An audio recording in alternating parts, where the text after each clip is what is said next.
guys, what can I get started for you today? Bananas away, regular? And I'll have the rip berry, but can I get vanilla oat milk? And I'll add spinach and ginger. And can I substitute the raspberries for strawberries? Also add the chia and hemp seed, and definitely have the power booster and the collagen booster. And can I get that blended twice? Wow. For Alicia, Custom Chaos? One of a kind. You're one of a kind.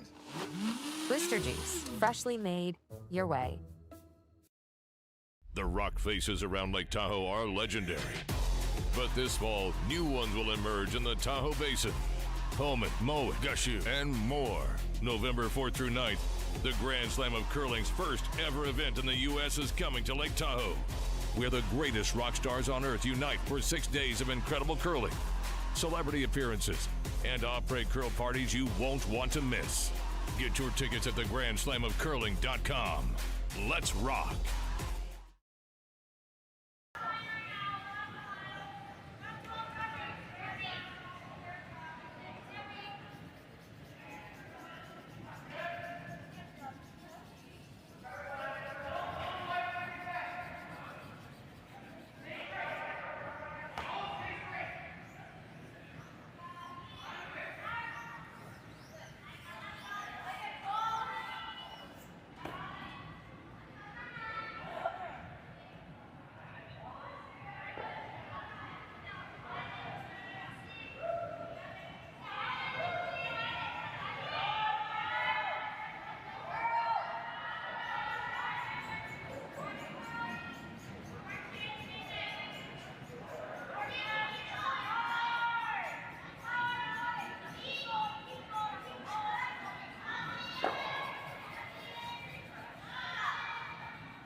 Hey, Ben, what's the Aztecs?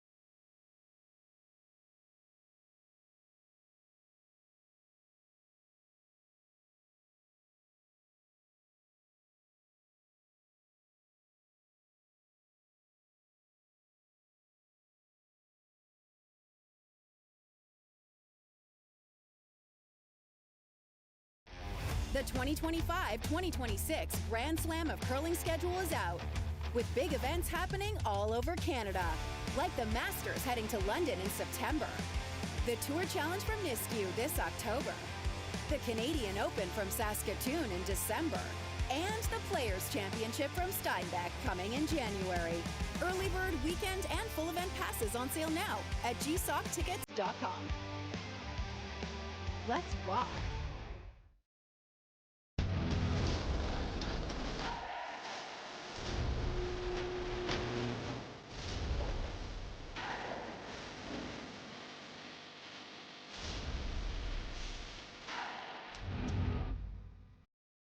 Live curling rocks. And this November, the best in the world are coming to Tahoe. Get your seats now at gsoctickets.com. But hurry, early bird pricing ends soon. Moving cameras, you can do that. Yeah, sure.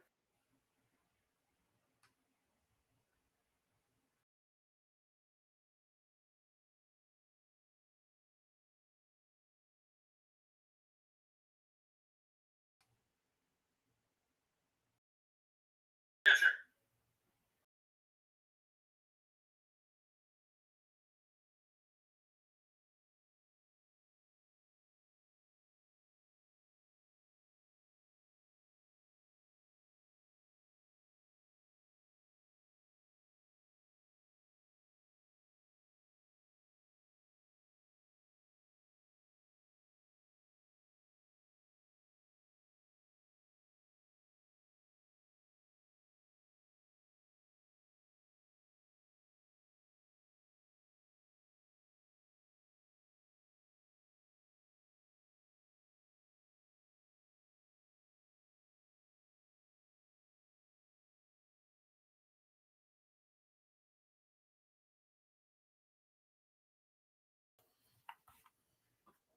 I don't have any feed now either.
So we're back live here in the second end. In the first end, Tabitha Peterson scores 1 and leads the game 1-0. Kerri Einarson has the hammer. We're here in the final draw of the women's event, the Saville Shootout from Edmonton, Alberta, curling stadium series.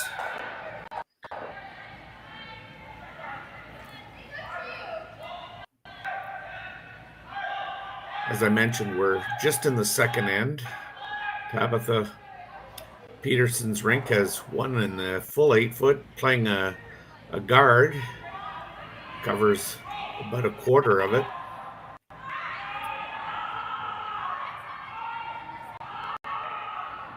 Anderson's team is now going to try and play a bumper weight shot here and try and get a roll underneath.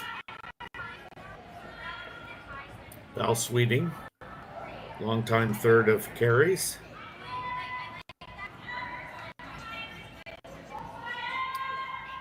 Throwing the rock with Shannon Burchard and Carly Burgess on the brooms. This looks like it's on the front.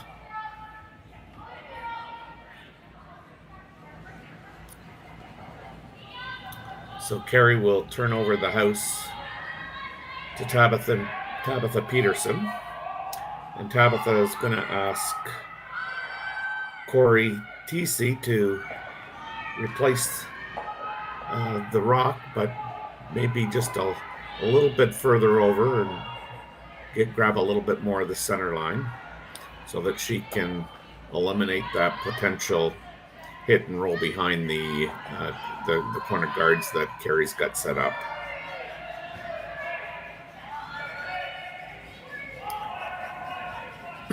This one looks a little better. Kerri can still chase it, but this rock has eliminated the hit and roll under.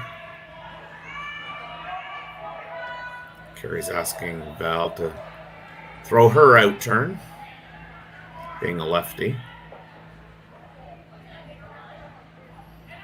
with some hack weight.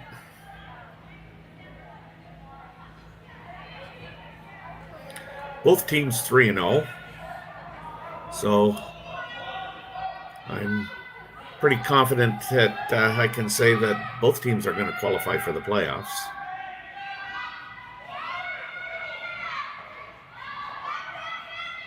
Kaylee on the brush. Shannon's going to now try and work it.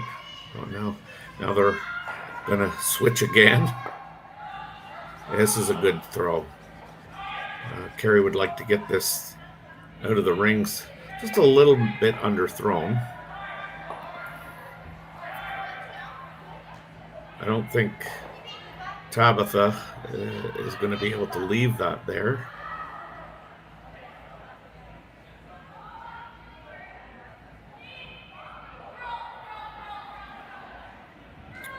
Her and TC are having a discussion about broom placement and the weight they're going to throw.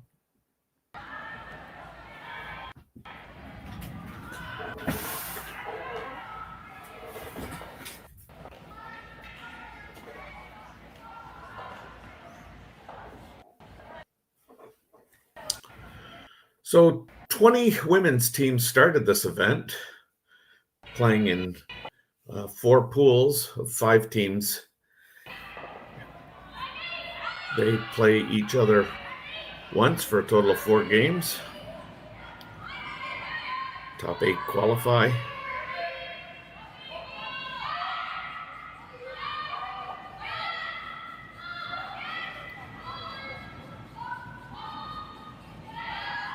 This looks pretty good. Excellent shot. Well called in the house. Sweepers did a good job. And Tabitha threw it well. So now, I mean, I think Kerri ideally would like to hit a little bit more than half a rock and make that double stick around. Because if she doesn't, Tabitha will just try and go around the guards there.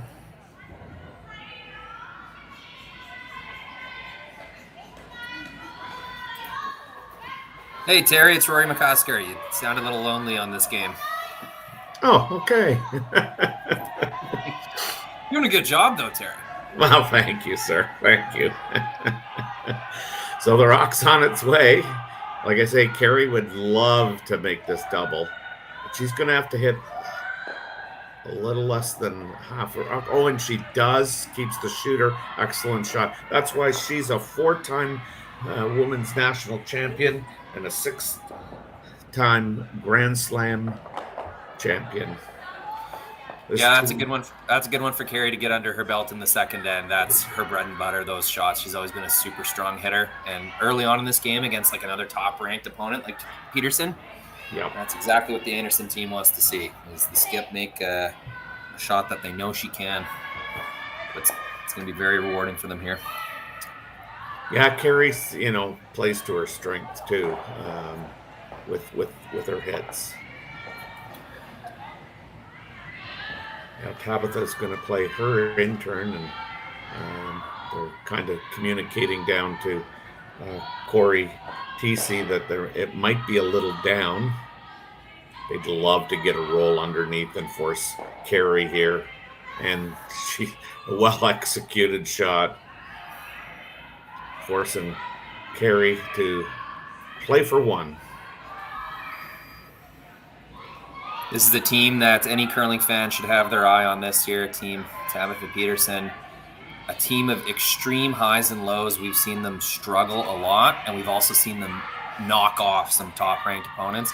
With an Olympic year coming up this year, with the USA Olympic trials coming up in November here, all of those top American teams, they are going to be interesting to watch. You just saw John Schuster win an event in Oslo, Norway. They beat Niklas Edin without Skip Schuster there. So that just goes to show that it's game on for those Yanks curling south of the border. They got a lot to play for this year. Yes, they do. So now this is Kerri's in turn. Draw for one.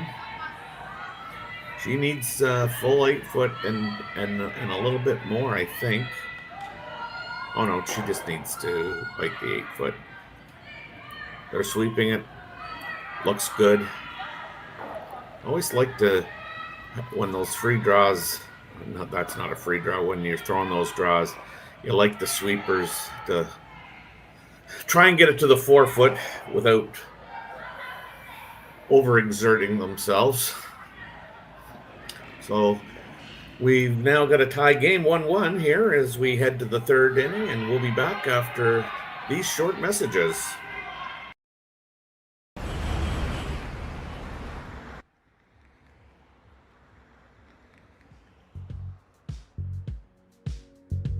That's life.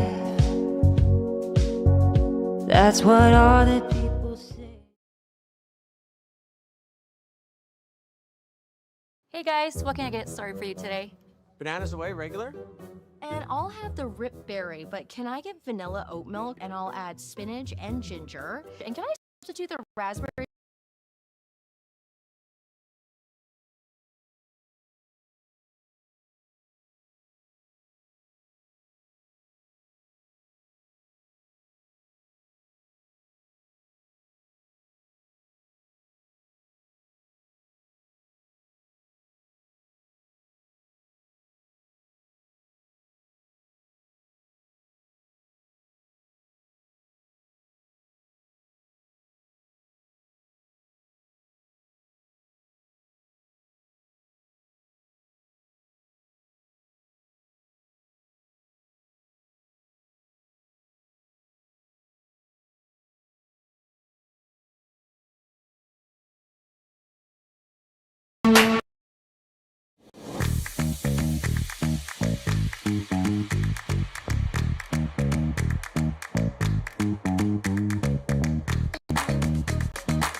Welcome back to the Saville Center here, where the women are contesting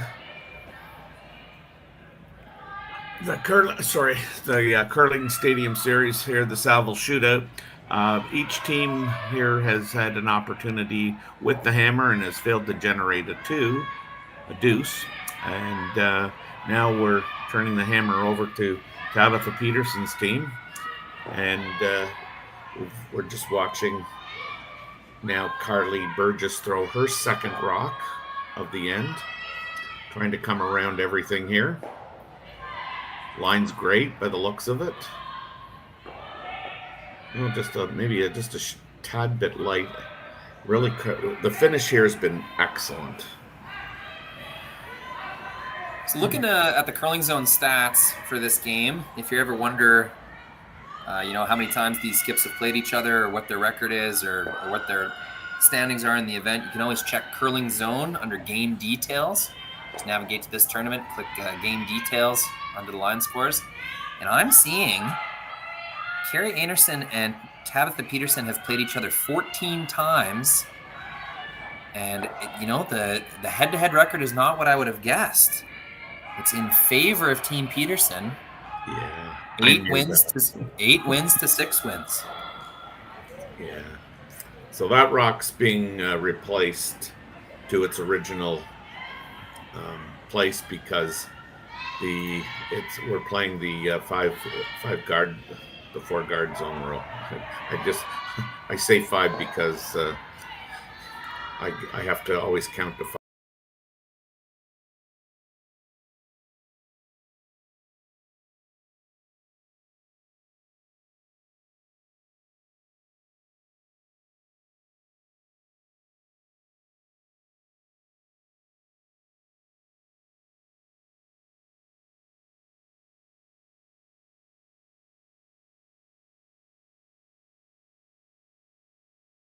Didn't say anything about it. Neither team was really used to it yet.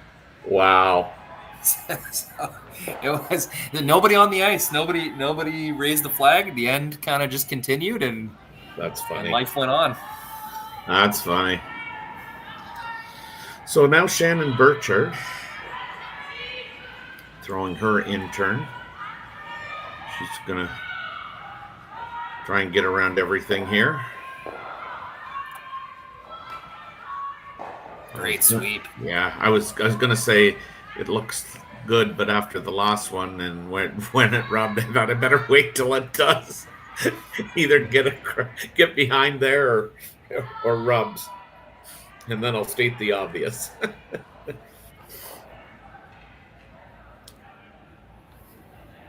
Now Tabitha is asking Tara to take a run at this double. Her intern.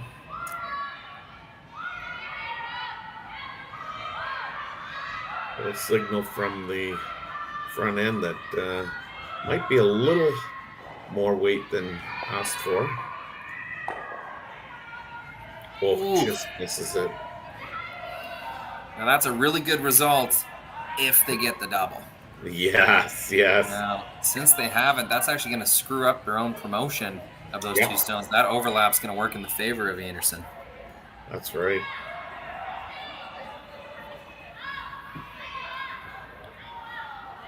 I don't think Kerri would be upset if they got around this again. Shannon Burchard, her intern. Sweepers get one broom down. Good communication here. I'd like to, if anything, show just a piece of it, but this is going to be a real late curl to get it behind. And they didn't do that. Now it'll be interesting just here to see what kind of weight that Tabitha Peterson asks for, because they can get to the nose for sure, make the double, potentially set 3. Looks like she's throwing a fair bit of weight. I would say normal.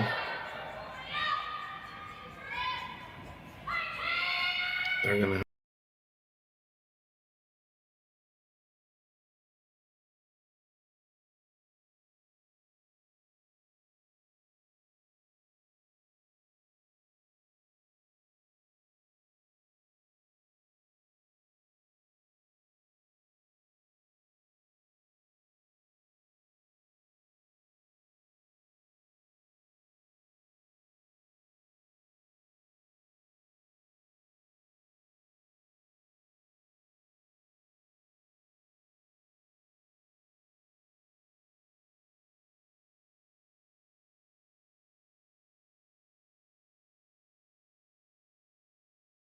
Sweepers are really going hard on this.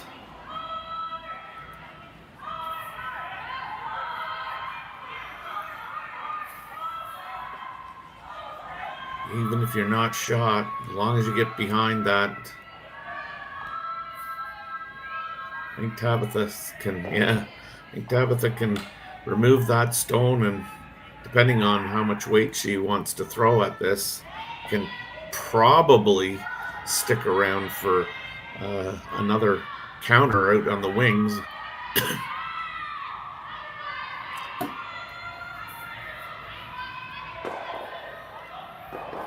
The difficulty here of making this shot either way with a lot of weight and just chipping it out or keeping your shooter is Kerri's gonna have the same shot over again.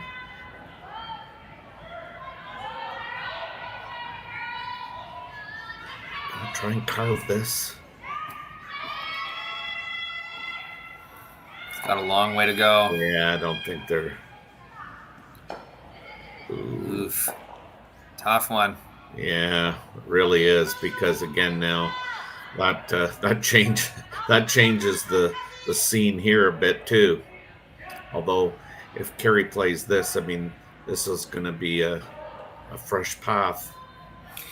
It's always tough when you are looking at a really good situation kind of early in the end.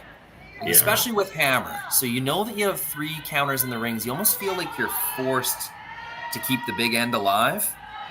And, you know, it's always just one shot away from that kind of what used to be a really good situation sort of spoiling itself. So it's almost getting too rich too quick. Yeah, and I mean, I'm never going to tell Kerri what she should be playing. But I was kind of thinking that she would just try and promote that her rock in them. I don't know if it's on the center line, but yeah, on the center line there. Yeah. Yeah, I think the thinking is it's easier to draw to a place than tap to a place. So yeah. Easy path and Val does what Val does. Yeah, that's a really nice shot. Awesome shot. But now I guess not. I was going to say I wonder if the possibility exists to chip that off, but I don't think so. I think you don't have enough of that. The yellow rock on the center line. But Tabitha and Corey are going to have a chat about what they see, what they like.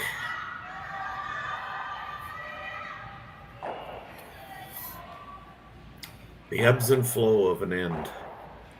Yeah, there's still lots of opportunity to score a few here. Like, yeah, you got to draw on either side. You could follow Val's draw, pretty tough. You get a little half tuck on the intern side. Either one's gonna have its own sort of opportunity. Yeah, 3 rocks left here. 4 foot still wide open. The end's no way dead, but it's difficult to shake off that feeling of, oh man, we really had a good one cooking here. Yes, for sure. And to follow that, I mean, you're asking Corey to follow Val's intern, which might curl a little bit more.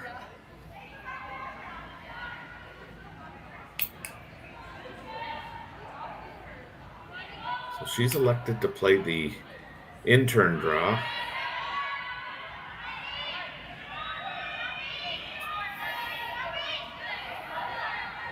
the curlers have been treated to some fantastic ice here at the Saville Center. They're going to have to really go hard to get this by, and they're not going to do it. Just ran out of steam, Terry. Yeah. The line looks pretty good. Yeah.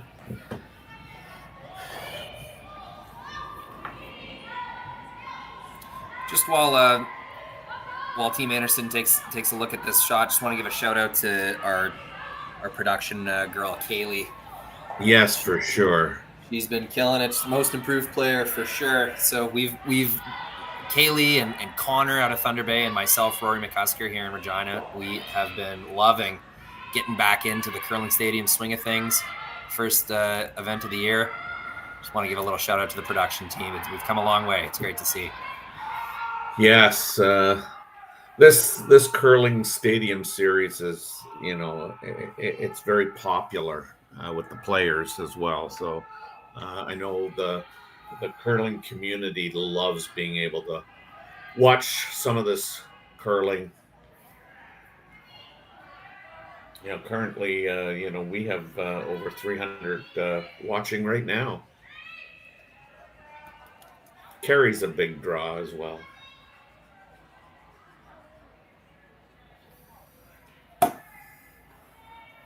But while I mentioned, Kerri's a 4-time women's national champion, Tabitha's a 3-time women's national champion in the States. Yeah, they've had some really good periods. They've had some slam success as well over the years. Always some team kind of shakeups. The USA program, it doesn't operate like a normal kind of curling team. Yeah. The support they get, it's more of an Olympic program. So those girls don't necessarily choose, who plays what position or exactly, when and where they play. So that it's a bit of a different dynamic that they have to work with. But these are very serious curlers. They love the game. They've been playing their whole lives pretty much. I really like the USA curling people. The curling stadium produces a lot of the USA events, and it's a lot of fun. Yeah. Any Canadian curling fan that has not been to a USA event, go try it out and just see the differences. It's pretty inspiring. They get a lot of energy going. They fill the stands a lot of the times. Always something to do at a USA curling event. Yeah. So the front end had a little bit of advice there for Kerri, maybe, and said, "Have you thought about this, or do you like maybe the possibility of XYZ?" And Kerri's and the front end have come down, had a little chat with Val, and they've made a decision. I don't know what the decision was, or even the input that was made, but Kerri's getting ready, and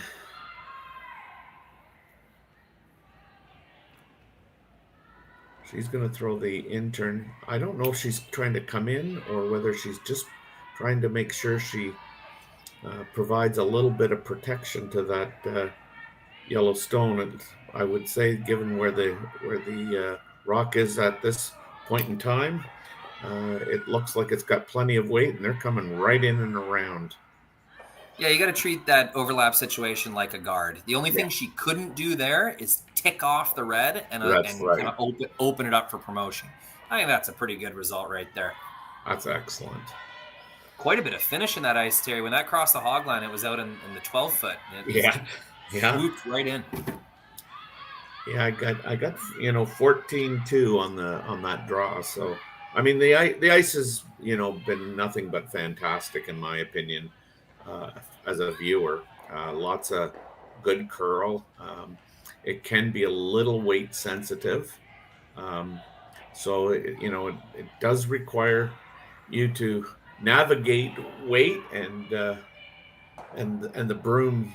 The brushing is, I mean, I've always been impressed with the way the sweeping has developed over the last 10 years. And at the women's level, I mean, sweeping. I can just remember being so impressed with Joanne Courtney, and then she became such a wanted front end player. And of course, Rachel grabbed her. But I mean, like, there are so many good sweepers on the women's teams now. Techniques really improved. Yeah, for sure. You're seeing the effects of it as well. Yeah. The ice has gotten more responsive to certain sweeping techniques. It's leveled off. Yeah. You still have those elite sweepers, but Sure. there's more people that can do more on the ice. It's not just how much can you bench press and how much weight. That's right. Well, again, so much of it still is about judgment, ability to pick rocks up out of, a thrower's hands. They're not going to get by this. Wrecked even harder than the first one, but that result looking pretty good. At least there's a direction into the forefoot. Yeah.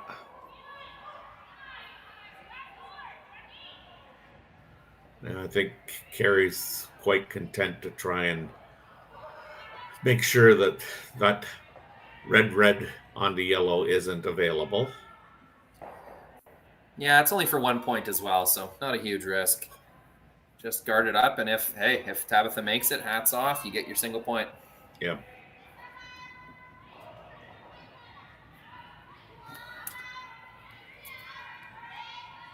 Kerri's sitting 2 at this point in time.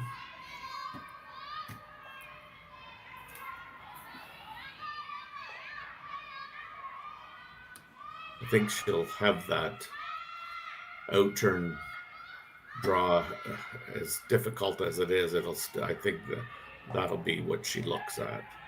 If Kerri is able to execute this rock into the position that she wants it, this is curling real quick. Yeah, guards on this swingy ice, especially when you're trying to guard a specific setup in the middle. Man, they're tough to make. Tough to sweep, too. Yeah, no, she's got that. That'll work.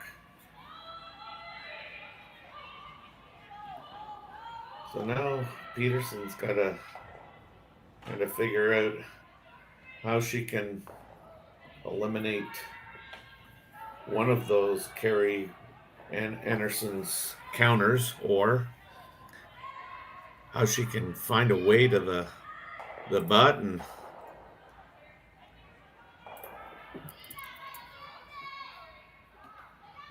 I don't see a whole lot of extra risk here, but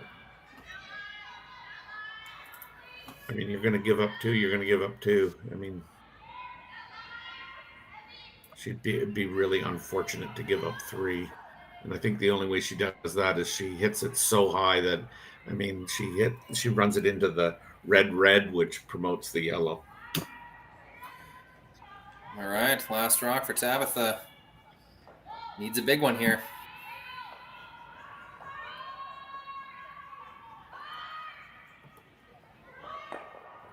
Ooh, like this maybe? Oh, okay, no, she didn't get hurt by it. So it's going to be a steal of 2 for Team Einarson. And so that'll make the score 3-1 in Kerri's favor after 3 ends. We'll be back to watch the 4th end right after these messages. Imagine being able to stream every curling game from every sheet from any event, be it your Wednesday league game, bonspiel, or corporate event. Curling Stadium offers an all-inclusive streaming solution featuring high-quality cameras, ease of use, great reliability, and minimal installation. Offering your sponsors customizable ad space on your streamed curling games and being able to sell video packages to your corporate events for increased revenue. With Curling Stadium, you can stream to any device, be it your mobile phone, tablet, or computer. Push the feed to your desired platform, be it Facebook, YouTube, or any other social media. Curling Stadium is simply the way forward. Where it's commonplace in other sports to televise every game, we want to do the same. Curling is a global sport, and it's time it gets the coverage it needs. Make your curling club the next Curling Stadium. The rock faces around Lake Tahoe are legendary. But this fall, new ones will emerge in the Tahoe Basin. Homan, Moe, Gushu, and more. November 4th through 9th, the Grand Slam of Curling's first ever event in the U.S. is coming to Lake Tahoe, where the greatest rock stars on earth unite for 6 days of incredible curling, celebrity appearances, and après curl parties you won't want to miss. Get your tickets at thegrandslamofcurling.com. Let's rock.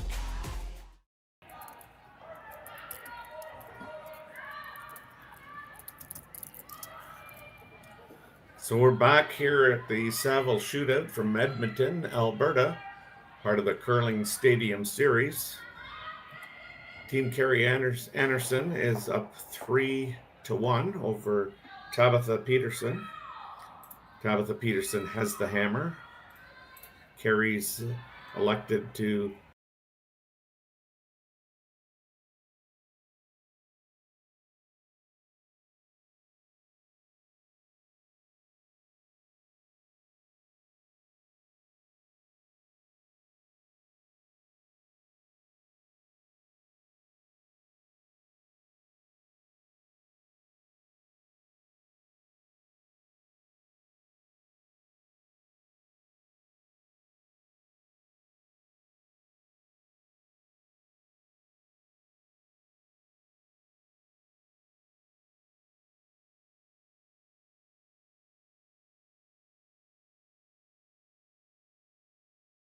now the last part of the hyphenated name, but I'm going to take a guess. Heed? I think that's pretty close. Hyde, maybe? I don't know. I mean,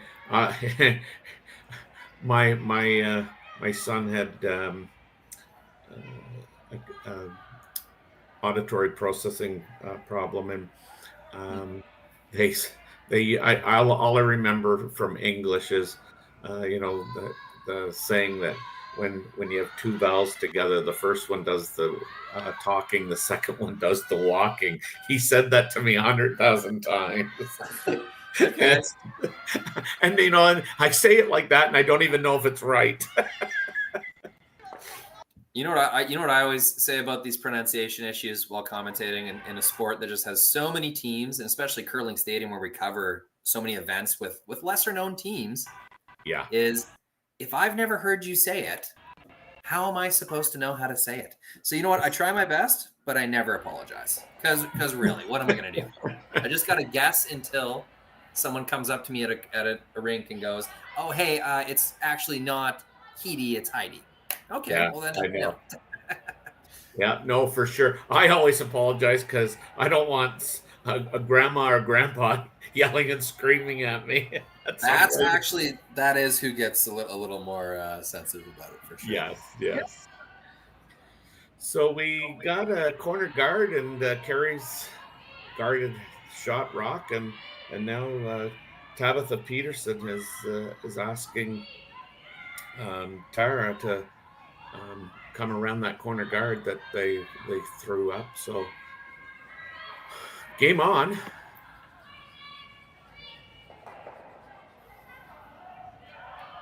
Now it's just about execution, and they're going to have to really go hard to get this to where they want it. And again, just going to be a little bit light. Kerri wasting no time.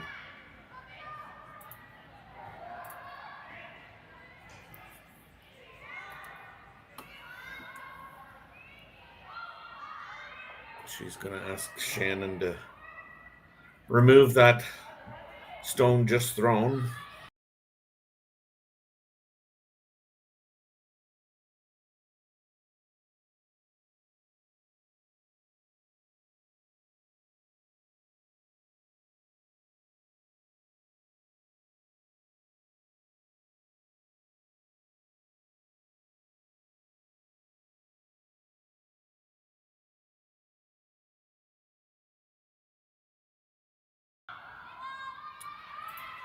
And I think a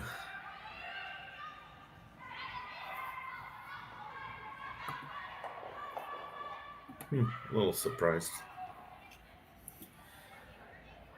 Yeah, not using their corner, playing right into the middle. Yeah.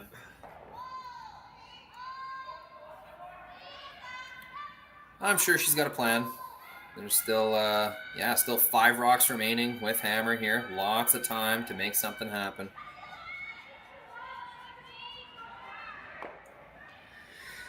Yeah, that's why I thought she might go around again, or try to go around again. I mean, she had Tara throw it, and Tara just a little bit light, and you got to think that maybe she might have better luck, because I don't like this.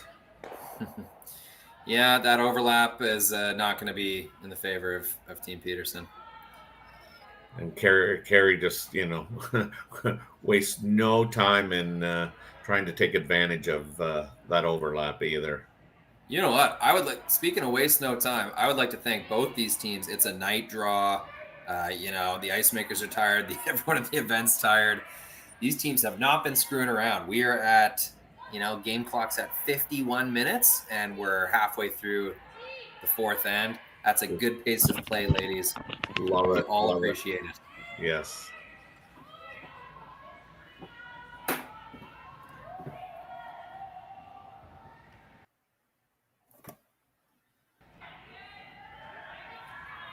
Yeah, Tabitha can't be overly pleased with the way this kind of end has unfolded after the front end's finished. Yeah, that one does come a touch deep. Yeah, it does. It certainly is going to leave Team Peterson with an out. Yeah, there's room here for sure for Corey Tesey to make a little tap and flip this end. Get something cooking for Team Peterson. Yeah, this is an intern draw. They've just watched it come down, so they should have a pretty good idea of the weight. I was just going to say, this is going to just stop short, but it looks like it might be on moving it. Yeah, it did. Get a little.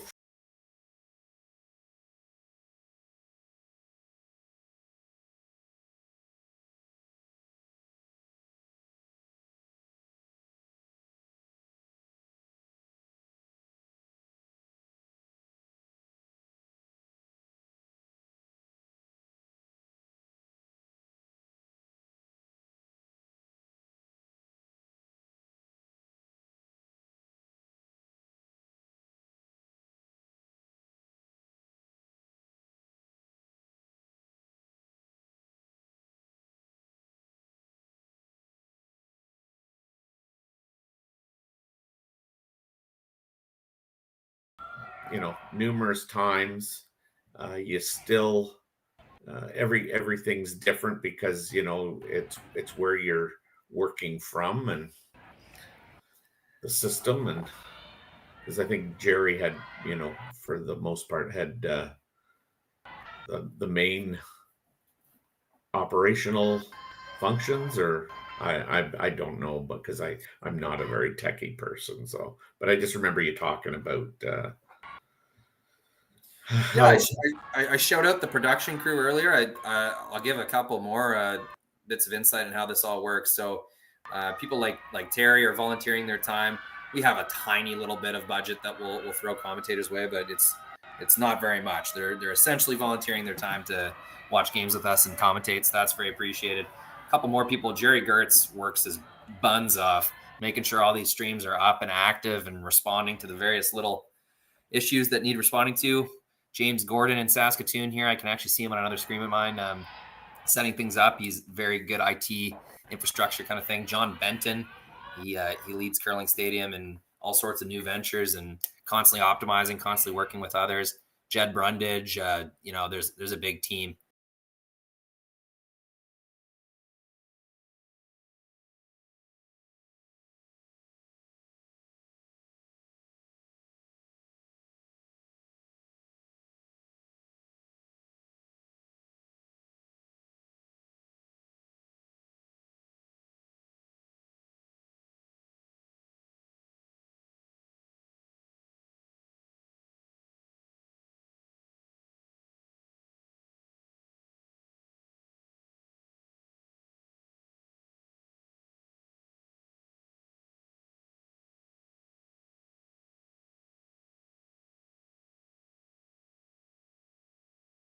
We did, so thank you.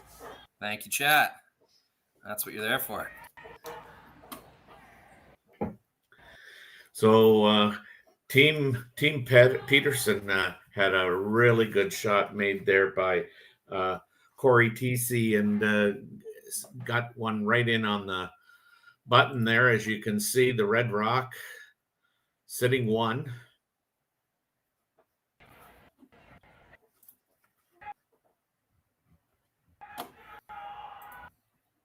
Here, I'll flip our names in there. We can live. Oh, one sec. Yeah, it's funny because I've I don't know how many games I've done with Dave Schmel and Jimmy Nix, and they respond, especially Dave, to people in the chat, and I have tried I don't know how many times to be able to do that, but I don't know how to get into the chat. So keep it up on a separate screen. I find that's the easiest. Your phone or a different screen, and then it's just kind of sitting there waiting for you. Yeah, well, I mean, but you have to be. I don't know. I don't know how you do it because like I don't even see a spot for where to type even.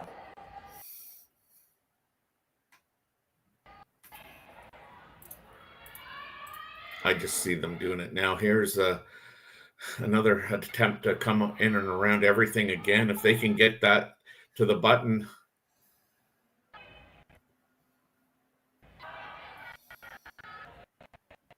Right in there. Yep.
I kind of like the shot that I don't know who it is because I can't tell. I think it's Burgess.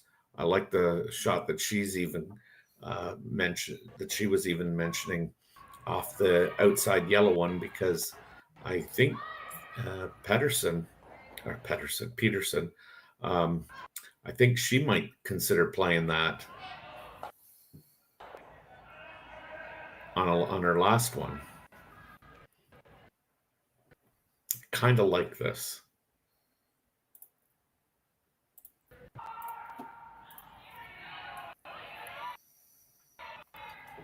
Yeah, I mean, this late in the end, it's yellow rock, red rock, doesn't matter. It's a way in. Yeah, well, I mean, I guess the reason I like it is I think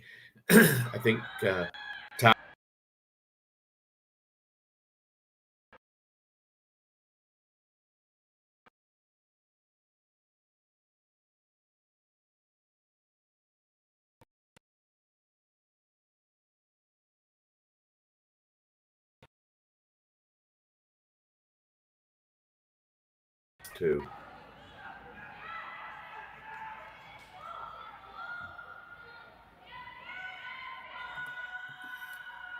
Here we go. What kind It's of action are they going to get?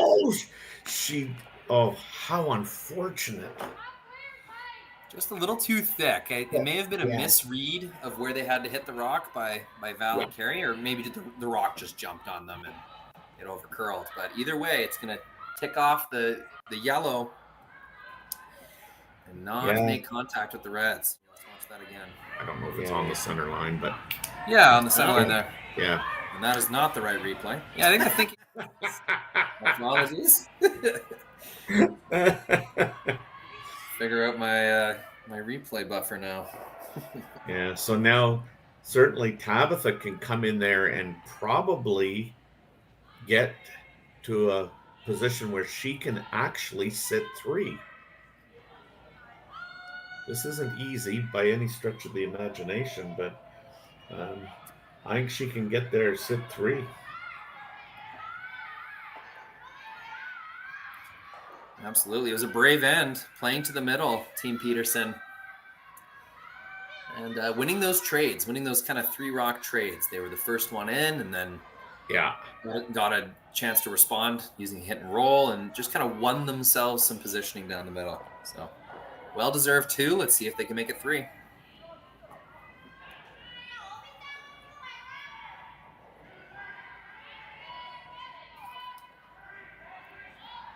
You got to keep that out there as long as you can, I think. Pretty strong scrub the whole way. Yeah. It looks pretty close. End-to-end sweep. Can they get it there? It's gonna be light. Line was good, Terry. Yeah, that was a great attempt. Just unfortunately that it came up 2 feet short. But you know what? They get 2, and that 2 kind of came out of a really great shot by Corey TC, and we have a tied ball game here. Or I guess it's not a ball game; it's a curling game. But regardless, it's tied 3-3 as we go to the 5th end.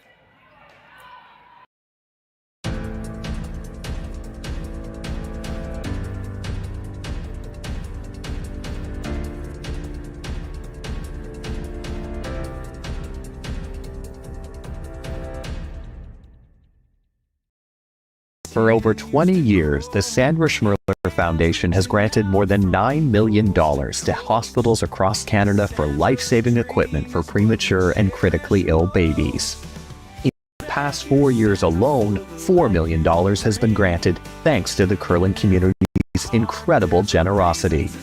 The need continues year-round, and with your help, we can ensure every baby has the chance to grow up and become a champion, just like Sandra.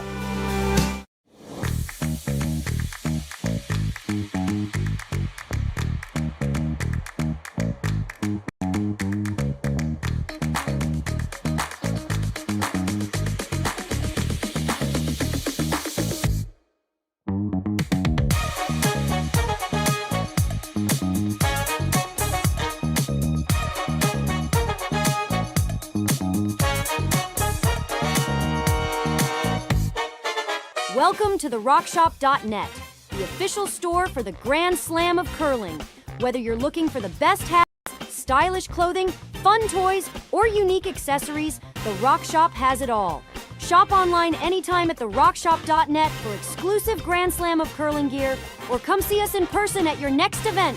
The RockShop.net, where fans find their favorite curling gear.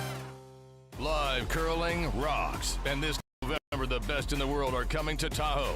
Get your seats now at gsoctickets.com. But hurry, early bird pricing ends soon.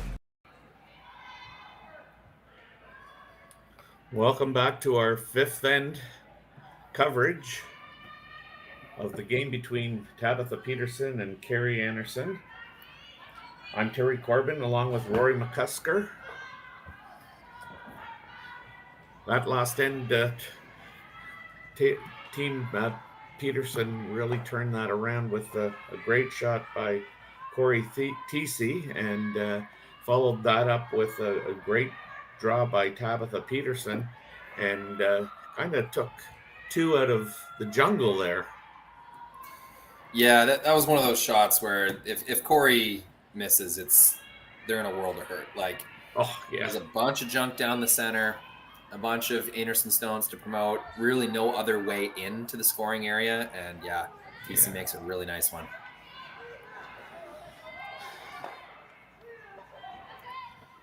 And so far we're looking pretty wide open and clean here.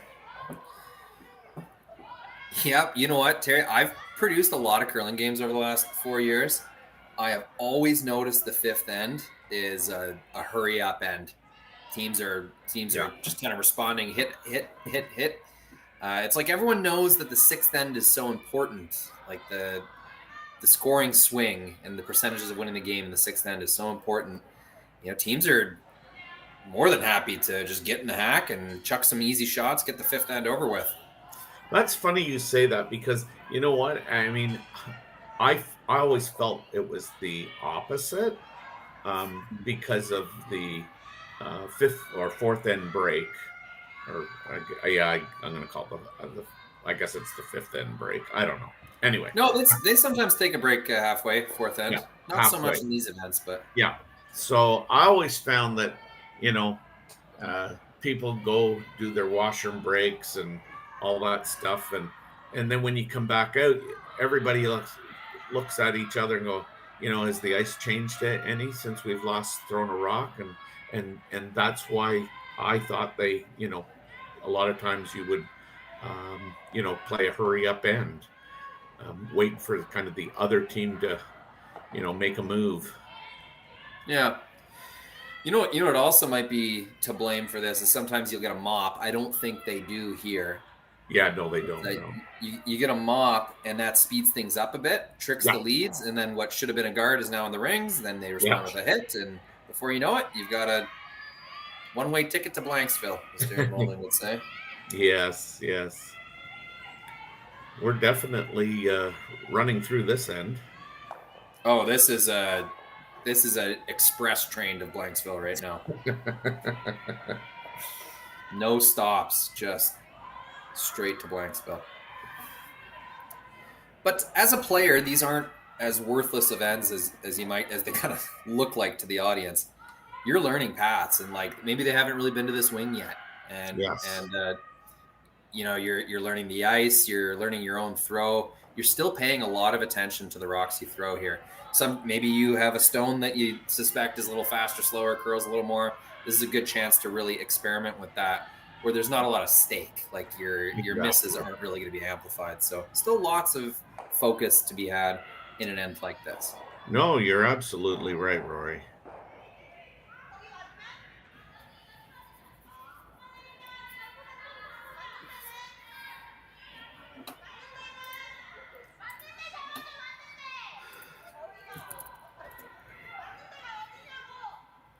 So the front end has completed their task. So now we're in the third position.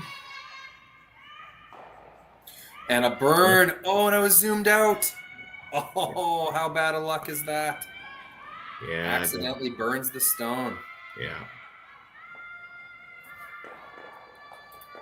And instead of potentially even throwing a corner guard on that, Kerri's going to just, what we used to always call, we'll play the junior deuce out. If we get it, fine. If we don't, fine.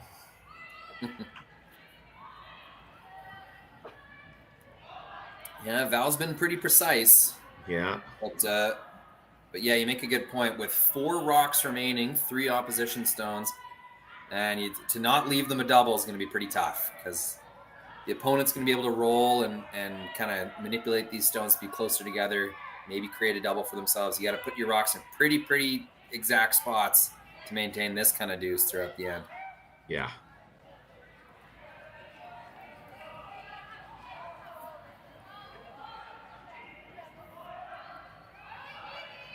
Not quite the depth they're going for. That was a big scrub just to get it there. Yeah. But now Tabitha's going to try and, as you say, manipulate the rocks to come a little closer to each other. Val has been on fire this game so far. We've seen some pretty precise shots from her. Yes.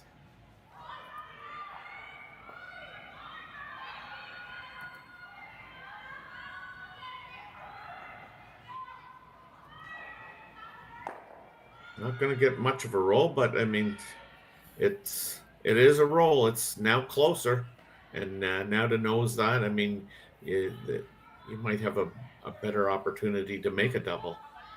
Although you get two options here. You can try to get them flat, or you can try to get them kind of so sharp that a double would be quite difficult. So it looks like Kerri's signaling for the nose. That means she's going to be happy with getting them sharp.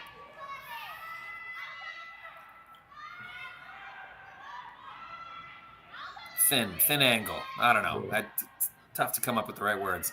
So I'll hold this to the nose. Yeah. Yeah, rolls just ever so slightly the wrong way, but yeah, kind of a third of a rock double. It's there. Yeah.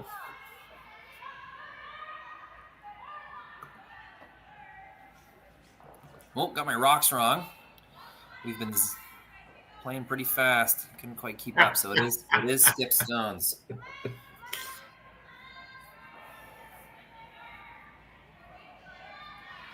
Yeah, I always think that you can be a little aggressive on these calls when they're a little steeper.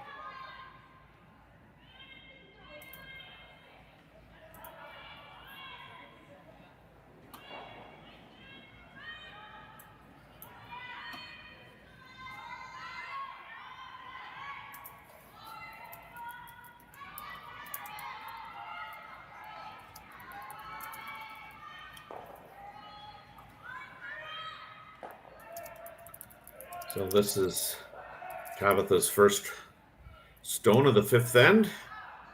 First skips rocks.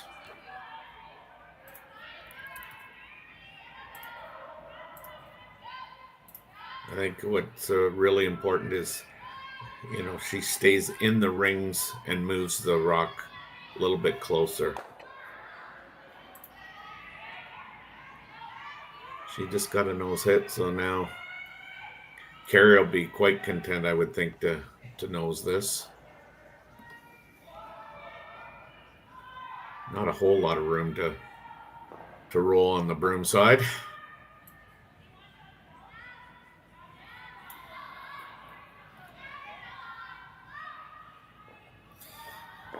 Let's get a look at the Saville Sports Complex here.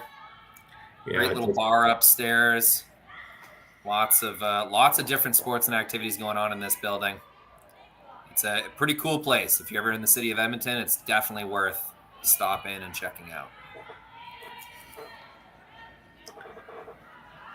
Kerri throwing the out turn. They're just kind of keeping it clean, so love the weight control.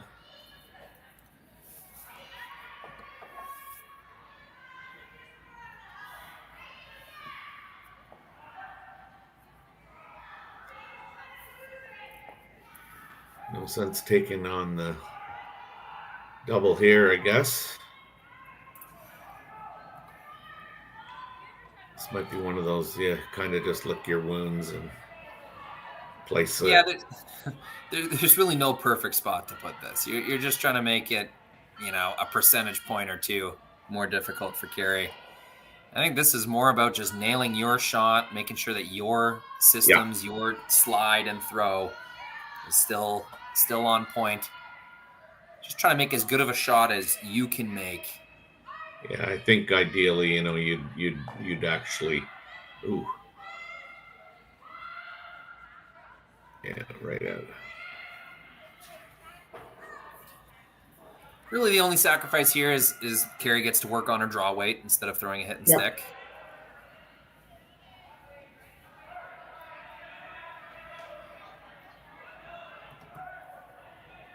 Yeah, it was an unfortunate burn of a rock there that allowed this deuce to evolve. Yeah, I'm not sure I'm going to call it a commentator's curse, but it was right after I said that we had an express train to Blanksville. Well, the train got derailed. It happens sometimes.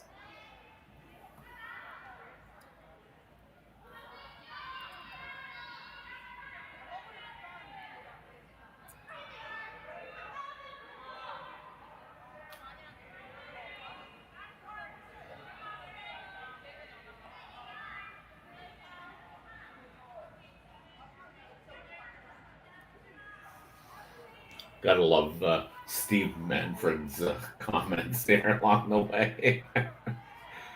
Oh, yeah. Chappelle Roan hype.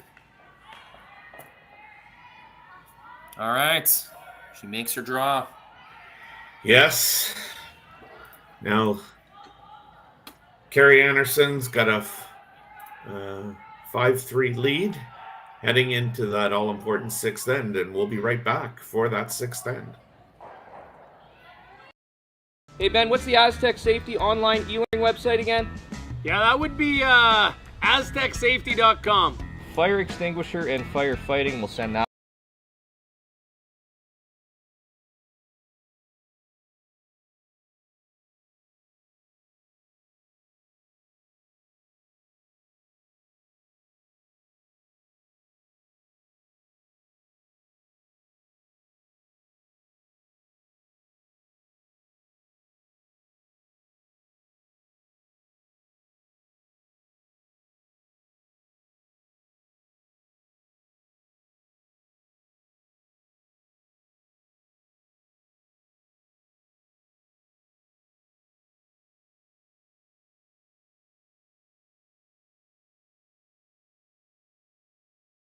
Weekend and full event passes on sale now at gsocktickets.com.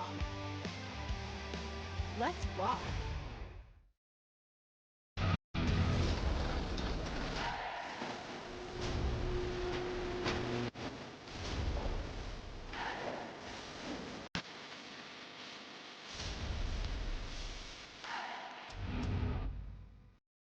Live curling rocks. And this November, the best in the world are coming to Tahoe. Get your seats now at gsocktickets.com. But hurry, early bird pricing ends soon. So welcome back.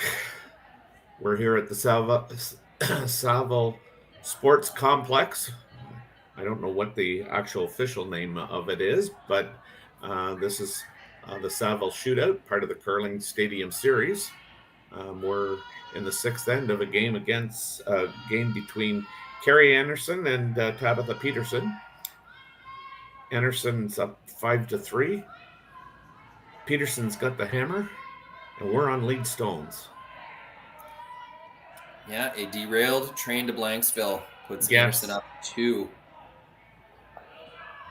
But Peterson can make it right by scoring a two of their own here in the sixth end, tying it back up.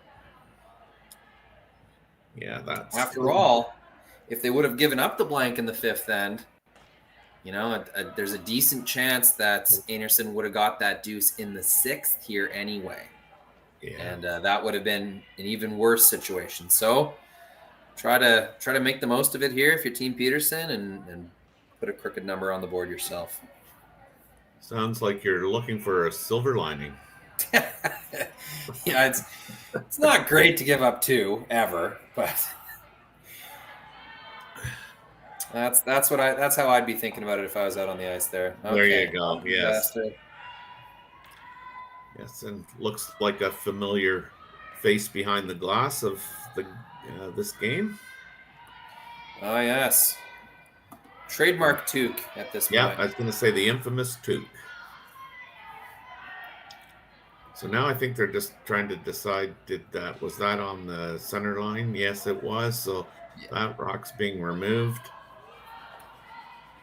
You never feel, great about doing that because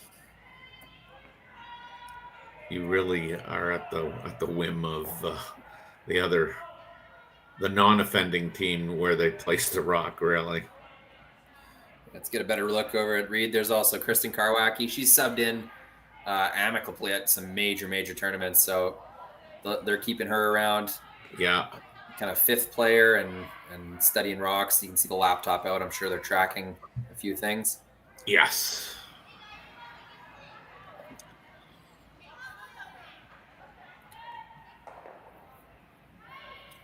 So now Kerri's asking Shannon to come around this center guard.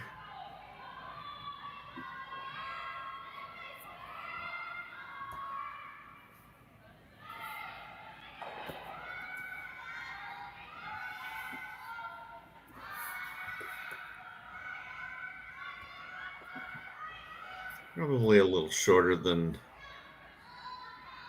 was called, but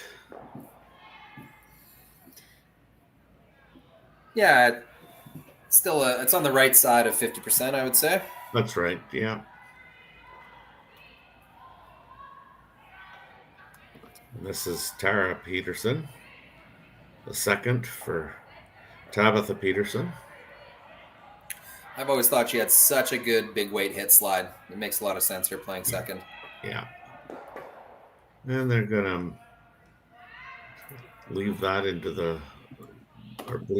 the rings to allow Anderson to sit 2. Yeah, not a super important counter this late in the game, down 2 points, but that's right. Not ideal, of course. Hopefully they didn't cue that thing up to come into the forefoot later on. Pretty simple strategy here for Team Einarson, up 2. As long as they've got an excuse to draw the forefoot, that's what they're going to do. Yeah.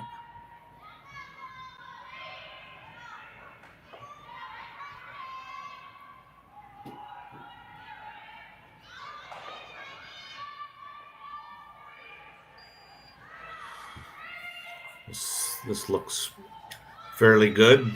A little better, maybe weight-wise. And I think you want to, because potentially Tabitha's running in a rock of her own. Just a testament to how good the depth is on that forefoot draw. It's Yeah. not quite deep enough to make an in-turn tap and really get much out of it.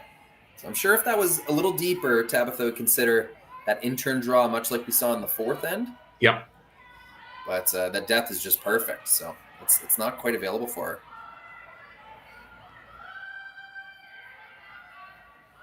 Trying to talk this one out.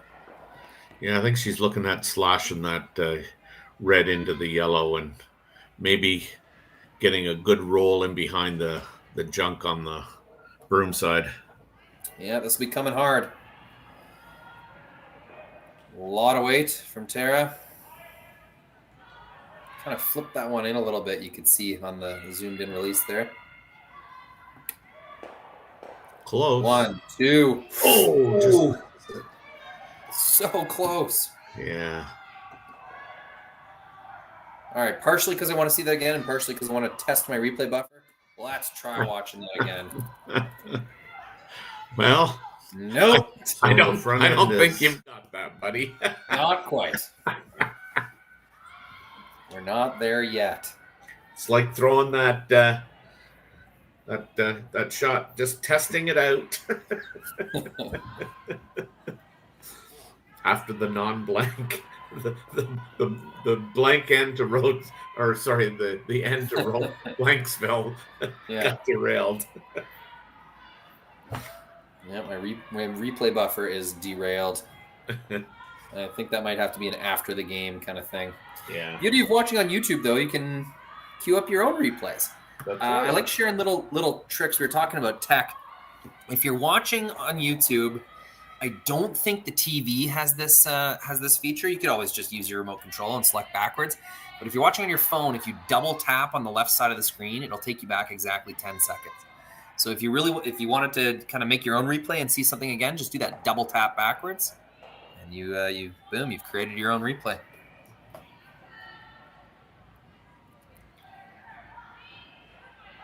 On the computer, I think on the play screen, right next to the play pause button, there's a button that'll take you back 10 seconds as well.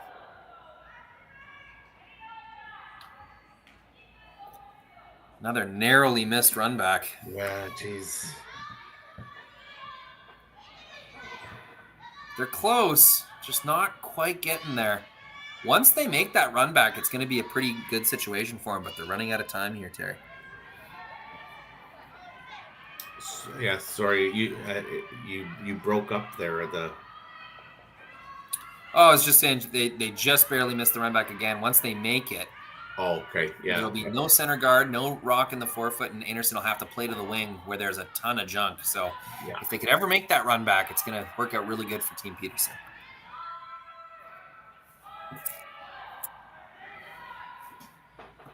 Yeah, we're getting down to the nitty gritty here in this end. A lot of different rinks, you could probably play like a hack weight chase on that rock in the top 4. Yeah. Saville Center, and this is not a rip of the Saville Center. This is just a characteristic of the ice. Once you bring the weight up, like hack or a little bit more, it's tough to get any bite and make those chase shots. Oh, unlucky again. Yeah. Now skips rocks.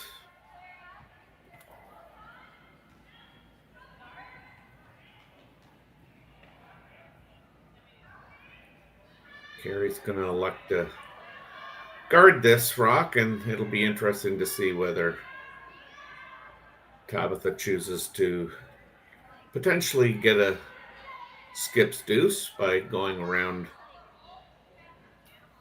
that rock on the center line, or just off the center line.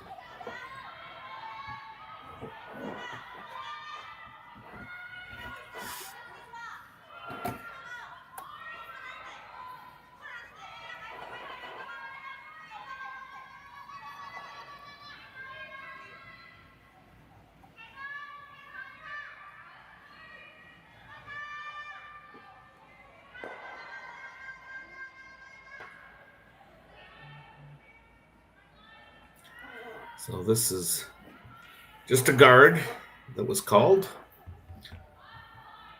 Again, needs to be precise here because you don't want to leave it open. Did it overcurl just a tiny bit? Looks pretty good.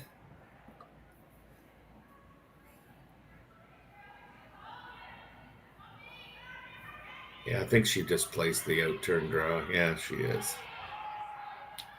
Good to see some smiles. Girls having fun. They spend a lot of time on the road together. Oh, yeah. You know, you don't want to make it too business-like. You got to remember these are some of your best friends, and it's good to enjoy these games. Not take it too seriously.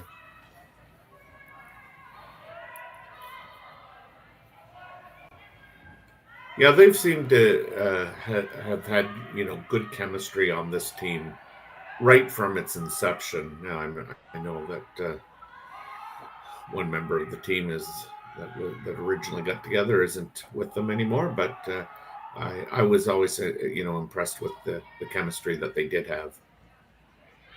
Yeah, for sure. And for those of you who haven't met them, these are real people. They're nice, nice ladies. They'll come up to you, they'll talk to you. They're not superficial at all.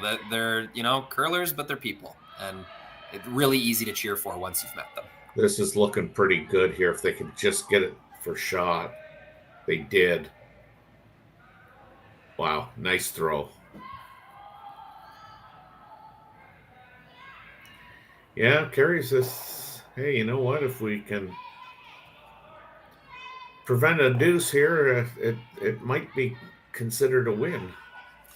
What's really impressive about that shot to me that Tabitha just made is they've been throwing hits all end. They've been trying to clear guards all end. She hasn't seen her teammates come down that path, but still gets in the hack and just aces one on a kind of blind path where both line and weight had to be perfect.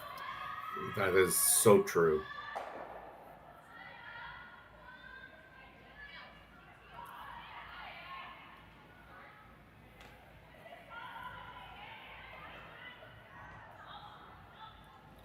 Even though it's the sixth, then I'm sure Kerri is, given the situation, is good with allowing Tabitha Peterson to have her one now.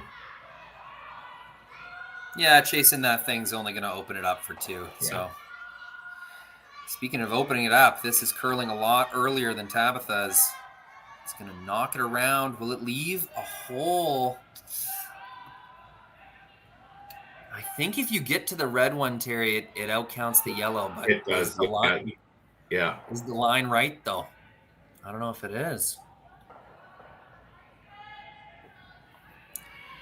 What you could do is play this with kind of back 8 weight just to get through the hole, and then know that you'll make contact with your red and just kind of hope it sticks around in the forefoot for 2. Yeah. Maybe not back 8. Maybe that's too aggressive. Maybe you play just full back 4 and get through that hole. I guess even if you ticked off the yellow a little bit, you'll still count your 2. I think it's there. Yeah.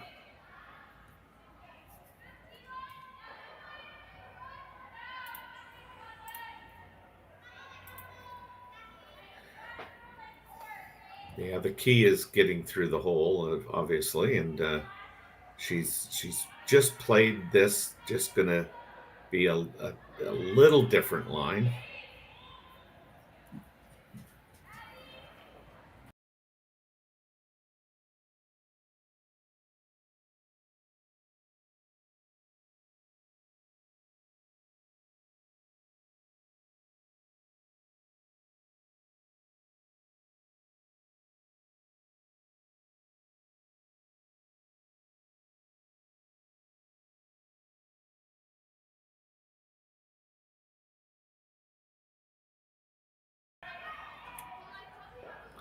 So Peterson gets a score of 1 here to now trail 5-4. And we're going to head up to the 7th end away from the glass, and we'll be back to cover that live in just 1 minute.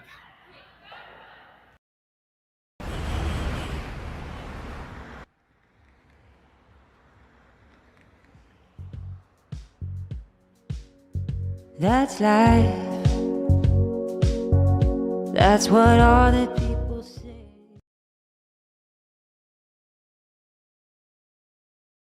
Hey guys, what can I get started for you today? Bananas away, regular? And I'll have the rip berry, but can I get vanilla oat milk and I'll add spinach and ginger? And can I substitute the raspberries for strawberries? Also add the chia and hemp seed, and definitely have the power booster and the collagen booster. And can I get that blended twice? Wow. For Alicia, custom chaos? One of a kind. You're one of a kind. Booster juice, freshly made your way.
We're back here for the 7th end of this last round robin game, draw 8. This telecast features Kerri Einarson against Tabitha Peterson. Anderson's got a 5-4 lead. Rory's going to correct that in a quick second. Thanks for the reminder, Terry. I had forgotten. Peterson going with the double center line guards. They both seem to be touching the center line. Yeah, it's a good situation. Yeah. I'm not sure if that was a light draw or whether they called it in there, but yeah, they got 2 center guards. You know, from the depth of the first one, it probably on purpose.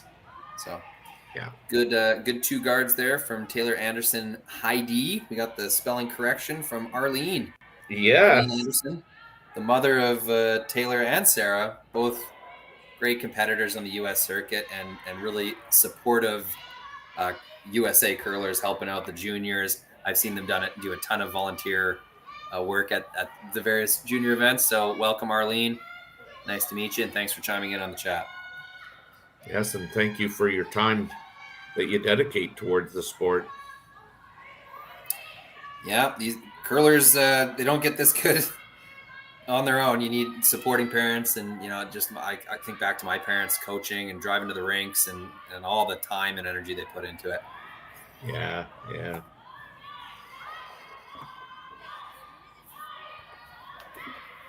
So this is Tara Peterson coming around everything. Well done. You know, Kerri's going to start playing Destroyer. Absolutely. Here, let's see if we can watch this one down the gun here.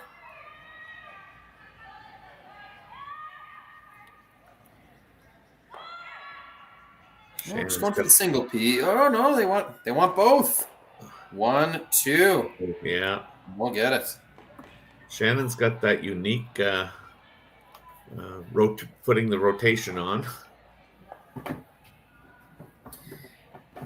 And you know what? Good for her. I'm sure there's been all sorts of coaches or maybe even teammates over the years, players that have maybe passive aggressively tried to get her to fix that. Well, she didn't listen to any of them. And now look at her, one of the top performers in the world. She's making it work. Yeah, you know, I can guarantee you that coaches have tried to change her. As somebody who has coached, I mean, in more than one sport too. You know, it's easy to identify, you know, kind of a technique issue, but you know what? I mean, whether it's, you know, kind of golf or whatever it is. I mean, some people just physically, you know, they either don't have the body or whatever it is to make it feel natural. And if you don't, if you know, the more you practice and it just never feels natural, then I mean, I think you're kind of, you know, not playing to, you know, your strengths. I've just always been a believer that, you know, you watch people do it and you know, you sometimes try their technique and sometimes you go like, that works for me. Yeah, agreed. I think just the psychology of sport, and especially as you're learning and coming up, you want it to be fun and you want it to feel like your own. You want to feel like you're in control of what you're doing. And, you know, at a certain extent, like that's the most important thing, is just having an athlete feel ownership over their shots, their actions, behavior on the ice, all that stuff. Now, there's a limit to that, you know. You should be open to trying new things and to improving and open to the idea that maybe you know, even though I love doing it this way, maybe there is a better way to be doing this. So there's truth to both sides.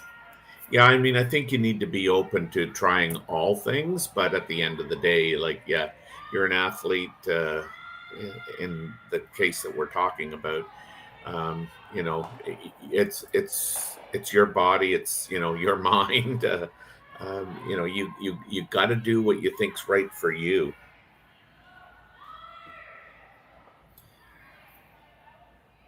This is a bit of an interesting one here. Yeah. I don't think juice is worth the squeeze on this one, though. Getting through that hole. Yeah.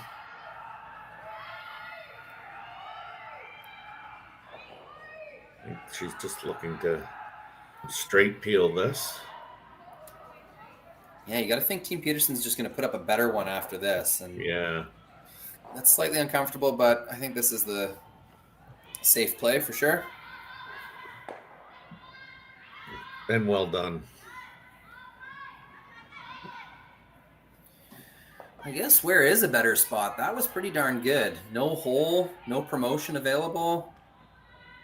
Yeah, because I think if, you know, if it's over any further, I think, you know, Kerri might look at, you know, playing a top on the yellow. Yeah, it's a pretty good spot to be for Team Anderson because Peterson, sorry. If Kerri throws an intern here, I'll wait till we have the straight on view. Kerri throws an intern through that hole. I don't think that red's going anywhere anyway. Yeah. It's jamming on the back yellow. So it's a pretty easy rock to defend right now. Yeah, so that there is perfect. I think if Kerri really wants to shake things up here, she'll have to attempt a double peel. But just not willing to take that risk right now, and that's understandable.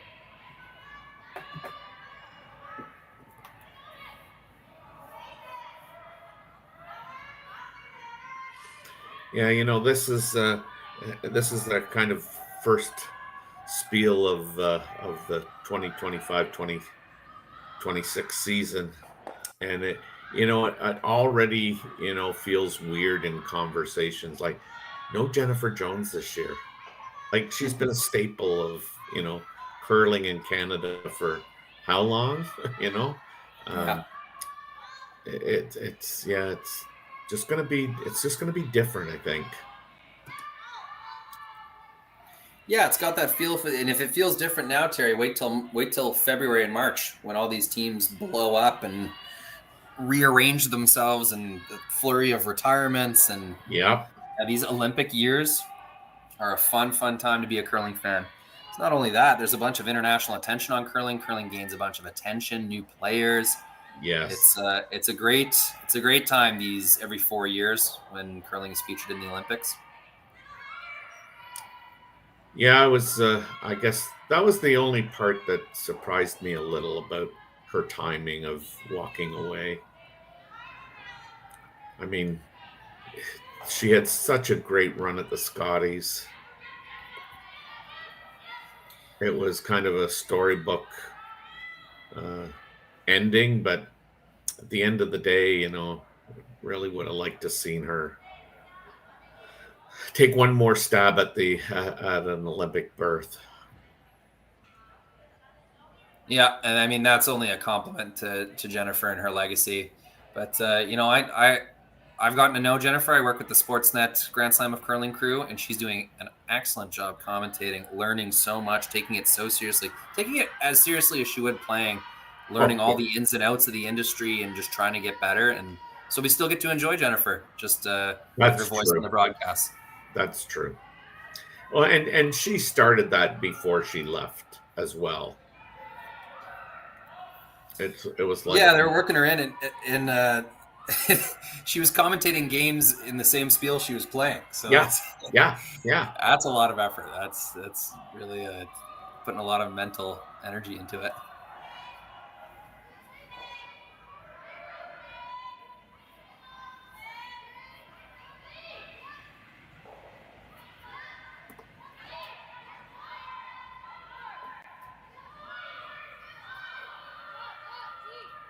So this is Kerri playing an intern hit.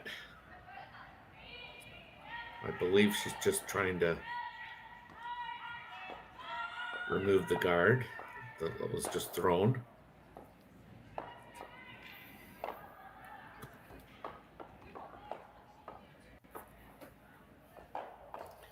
All right. How bold does Team Peterson want to get here?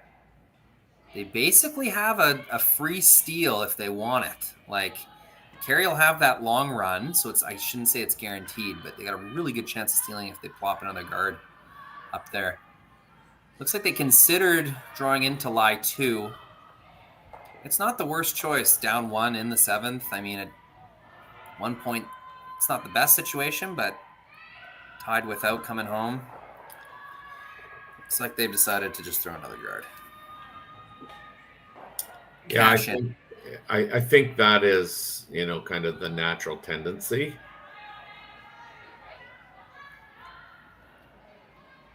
Take your chances, and I mean, again, at this level, stealing 1 in the 8th is statistically, I guess, not always in your favor, but this has got to stop. Really biting. That curled super hard at the end. You could see it hogline in. It was really grabbing. I don't think they left enough of that yellow where a promotion's going to be possible. So it does the trick. And that's this long run back she's always had. Yeah, and you could never take away everything here. There's 2 ways to make this, Terry. You could kind of nose it, lose the back yellow, count 2 that way, or you could it's going to jam no matter what. I think that's the only way to make it. Yeah. I guess you could just squeeze by the top yellow, get it on the inside, roll your shooter out, and count the 2 yellows in the rings. I guess that's the other way you can make it.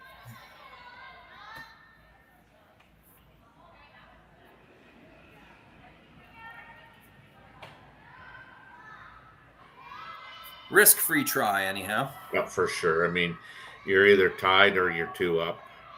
I don't think I suppose you could get 2, but it just looks like with that jam back there, it's. Oh, she can get 2 for sure. She gets it just right. Oh, yeah. Just a little inside. Yeah. Couldn't quite hold it out.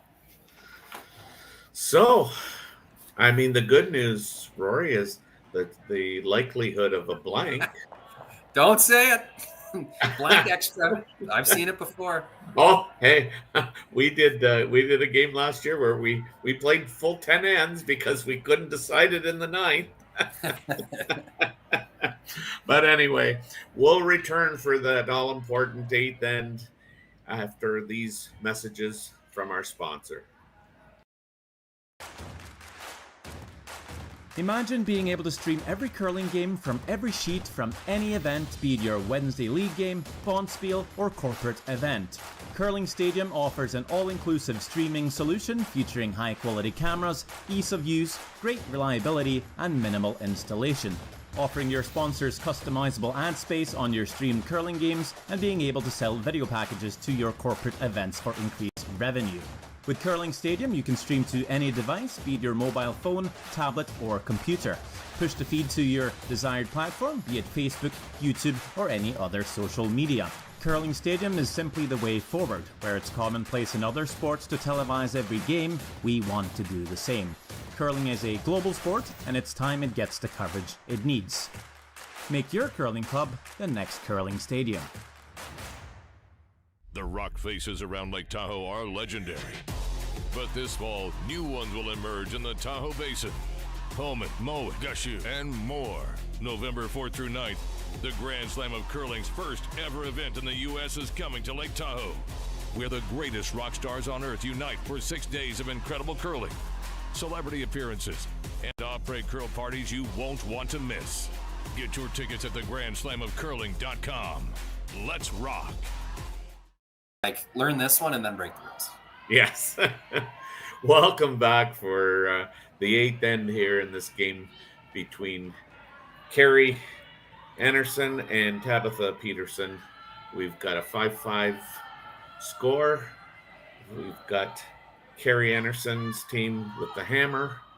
So we've already stated it that with Tabitha scoring that one, you know, the likelihood of an extra end pretty much got diminished, but I've been reminded that it has happened before, and yes, I've been a part of it before, so. No, you've guaranteed no extra ends. If this goes to an extra, I'm locking the cameras and getting out of here. You know, you and I have talked about this throughout the, I'm going to call them our intermissions in between ends. This game has been played in with a really good pace. Like we are going to be just at the 2-hour mark. Yeah, it's like you never see that anymore. Yeah, you know, it started with international. The Canadians would complain about international teams. Oh, they're playing so slow, blah blah blah. Right. But somewhere along the line, the Canadians slowed down themselves, and now at these events with no timers, which is understandable. It's an army of volunteers to time a game properly. Oh God, yes. And you know, it's just slowly but surely the culture of the competitive game has shifted to, you know, people taking their sweet time in the hack. Lots of discussions between shots. There's a bunch of reasons why the games are taking longer, but they definitely are, which makes this so much more significant that we're, like you said, we're at that 15-minute per end pace. Yeah. Pretty incredible. Yeah. So as we start this end, I mean, we've if you're Team Peterson, like, you know, you got to be pleased that you know, you've got two rocks in the out front, and I mean, I'm sure they don't really mind where the Einarson rocks are right now, but it's a good start.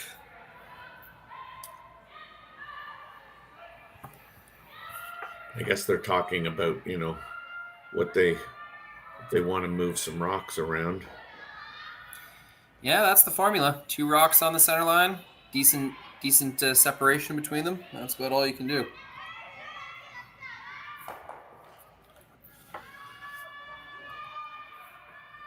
So it looks like they've chosen to try and push that one into the, behind the tee line for sure.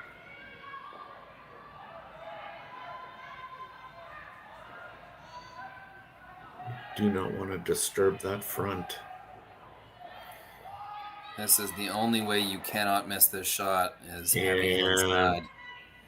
Now, is she going to be so inside? Yeah, it's actually not that bad. Kind of missed so bad it ended up being good. Yeah, she looked like she might have hurt her wrist on that one. Yeah.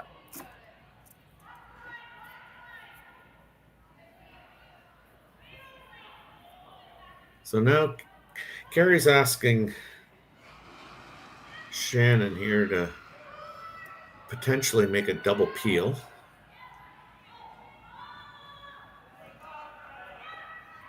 This looks pretty close.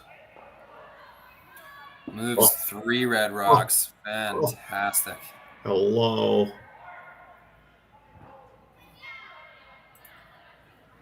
Great shot, Shannon Burchard.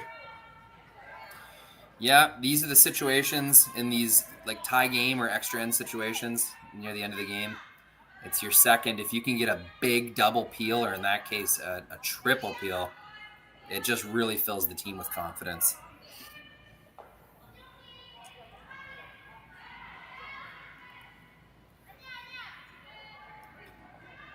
And I mean, again, not to harp on a mistake, but unfortunately, Tara just moving that rock off the center line really changed the opportunity that was before her. Yeah, it made the angles a little more natural to get them all splitting off. I mean, Shannon still, even if they were lined straight up, Shannon still could have moved 3 rocks there. Oh, yeah. But no, it definitely made it a little more natural for that motion.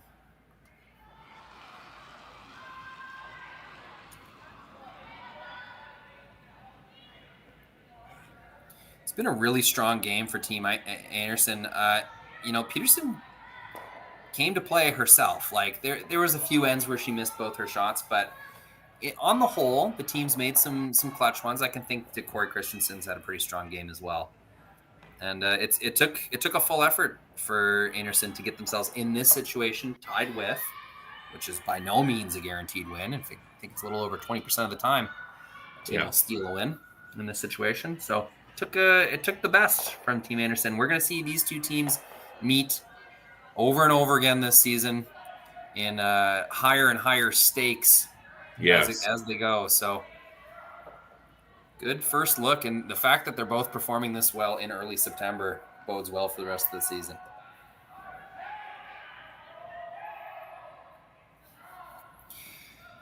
Now, not dead yet. Those 2 Einarson stones in the rings, you can make a freeze on the back one. You can tap one of those top ones on your first shot. There's still opportunity left here for Team Peterson to make some magic happen. Oh yeah, for sure. This is Val Sweeting's first rock. Pretty routine for Val. Ooh, 3 rocks remaining, choosing to come into the rings now. I thought they'd throw one more guard before doing this. The plan must be to make the freeze now, have Einarson attack the pile, and hopefully there's something behind the tee line to use. Yeah. Corey's going to skate down and get a better idea of this plan. I support this. There's no reason to rush this shot. It's a very important decision. I kind of like going in for sure myself. I don't think you can place that anywhere short where, Kerri doesn't know the ice, and Val's just having such a strong game. The likelihood of you getting an error at a Val at this stage just doesn't seem to be there. So, oh, for sure. I think my thinking would be just the math, just how many rocks are left. You're making Einarson burn one more rock is the advantage. Yeah. I think, and then you come in on the skips first. If Kerri, maybe not just makes a mistake, but leaves something behind, you'll have something to draw to or something to protect. Coming in now, in my mind, just accelerates the process of these rocks moving off the middle. So looks like they have decided to guard. Yeah. Oh, I mean, and yeah, your thinking is sound for sure. That's the beauty of curling. You don't have to be right. It's just about having a plan and thinking it out and just knowing why you're doing something. If you don't really know why you're throwing a shot, that can become a problem. But if you have a plan, sure, go right for it. So 2 more rocks go away. And here we are on Skip's rocks. Making that freeze on the back one. The hope is Kerri either misses the run back or jams it in such a way that you're going to be shot at the end of it. And now, Terry, that rock on the 12-foot, I guess, has a little bit of meaning now. Yeah, it does. I mean, if this was kind of Tabitha's last rock, it would just be interesting to see if this would be the selection, or whether she would opt to try and make the double and roll over to the other side and leave Kerri a draw. I mean, I think she probably plays this, but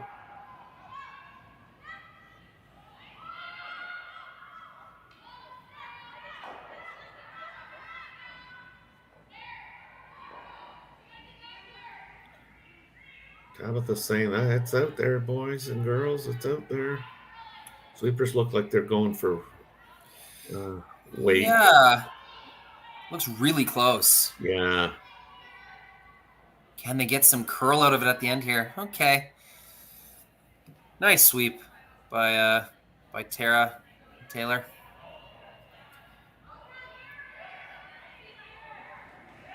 They were manipulating line and weight the whole way down there. Yeah. Yeah, if that's got another 1.5 feet to it. Mm-hmm.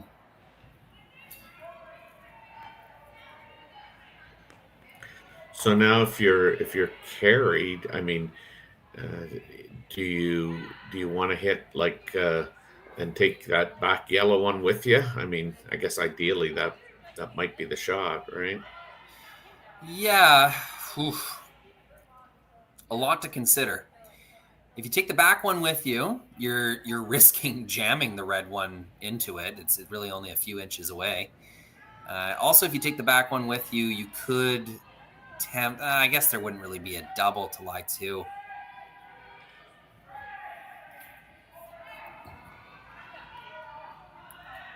Obviously perfect is to just nose it, maybe even flop inside just a hair. But that's risking crashing your own and leaving an opponent's stone right on the button. So got to get rid of this. This is priority number 1.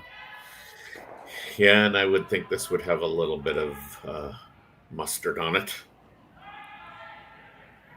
Yeah, tossed it out to the broom. No sweeping action yet.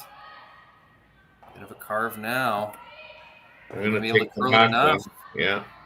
Oh, and how good is that, Terry? They keep it around. Yeah. It's not able to freeze. Yeah, no. Now you got to actually bump it and really hope.